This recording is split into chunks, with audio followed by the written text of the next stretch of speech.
ஆச்சி கொழுக்கட்டை மாவு வந்தாச்சு. ஆச்சி கொழுக்கட்டை மாவிற்கு கொழுக்கட்டை அச்சை கேட்டு வாங்குங்கள்.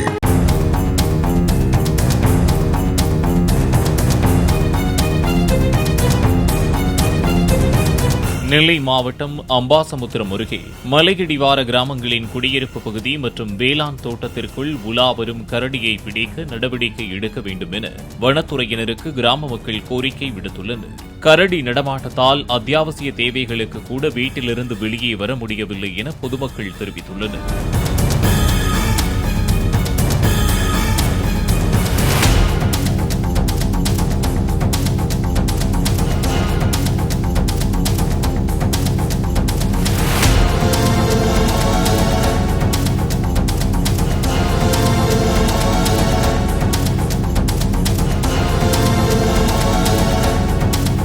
ஆச்சி கொழுக்கட்டை மாவு வந்தாச்சு. ஆச்சி கொழுக்கட்டை மாவிற்கு கொழுக்கட்டை அச்சை கேட்டு வாங்குங்கள்.